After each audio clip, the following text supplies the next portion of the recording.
Bonjour à tous, pour ce 51e épisode de Mayenne TV, on prend le large avec le Vendée Globe. Les 40 skippers se sont lancés ce dimanche, ainsi que le Dragon des Océans de Maxime Sorel, avec le VNB Montbana Mayenne pour leur dernière aventure ensemble.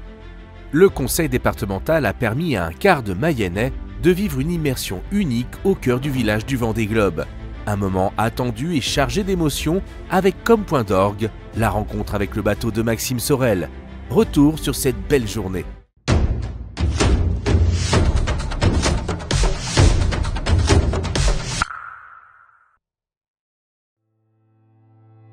Dès leur arrivée au QG de l'équipe de VNB Montbana Mayenne, les visiteurs sont accueillis chaleureusement autour d'un café.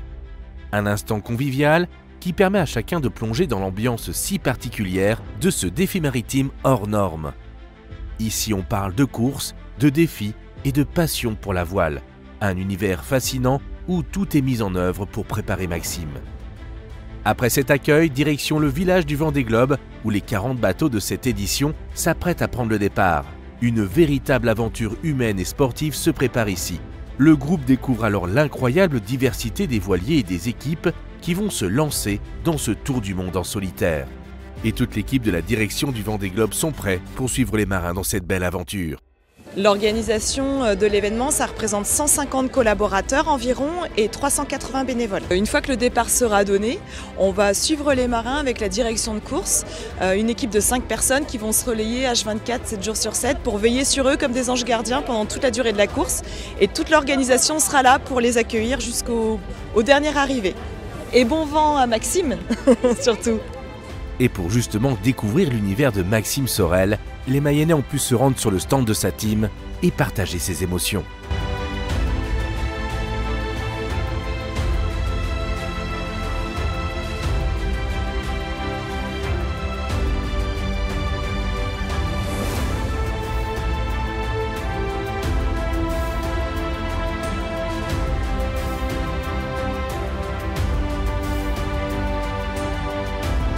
Plus tard dans la journée, accompagnés de Pascal, les Mayennais ont ensuite la chance de visiter les pontons de façon privilégiée.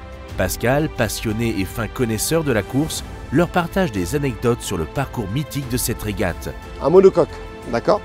Plus il accélère, plus il y a du vent, plus il va gîter. Mais on sait que c'est à plat qu'il ira encore plus vite. Ah oui, mais c'est comme ça, c'est physique. Plus il accélère, plus il penche.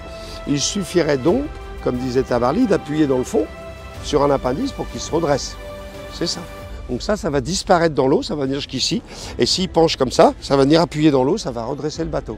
Entre récits des éditions passées et détails techniques, il entraîne le groupe dans l'intimité des marins et de leurs bateaux. Et le moment fort de cette journée, c'est bien sûr la découverte du bateau de Maxime Sorel. Amarré fièrement, le Dragon des Océans est prêt à prendre le large. Il est juste trop beau, magnifique, avec les couleurs de la Mayenne, un très beau bateau. C'est juste magnifique, voir autant de bateaux d'IMOCA accessibles, donc c'est une belle journée. Merci à la Mayenne pour ce beau cadeau. Alors ce bateau, il est sorti des chantiers de Merconcept de Gabard en juin 2022. C'est le successeur-type du bateau qui gagnait tout à l'époque avec Charlie Dalin. Et c'est aussi un bateau qui a eu des modifs, il a été fait dans les mêmes moules que ce bateau-là, mais avec ses modifs à lui, les modifs que Max voulait apporter, que la team voulait apporter.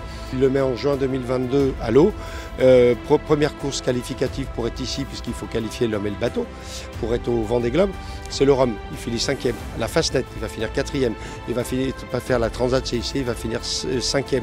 Donc dire que Max, il vient ici pour être dans les 5 premiers, ça paraît tout à fait logique vu ses résultats actuels. Mais pourquoi pas aussi mettre sa tête en haut là-bas, comme le gagnant de la 10e édition du Vendée Globe. Et une jolie petite phrase qu'il a dit l'autre jour, quelqu'un lui a demandé « Maxime, tu te vois 1, 2, 3, voilà, comment tu te classes? Vas-y, dis-nous ». Et il a répondu cette phrase que je trouve magnifique, il a dit « Je viens ici pour écrire une belle histoire. Si je finissais premier du Vendée Globe sans avoir écrit une belle aventure, j'aurais à moitié raté ma course ».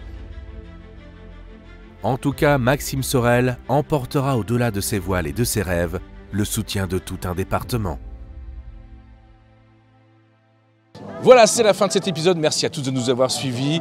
On souhaite un bon vent et bonne mer à Maxime Sorel. Drago, tu dis au revoir à la Mayenne? À dans 15 jours. Salut, ciao.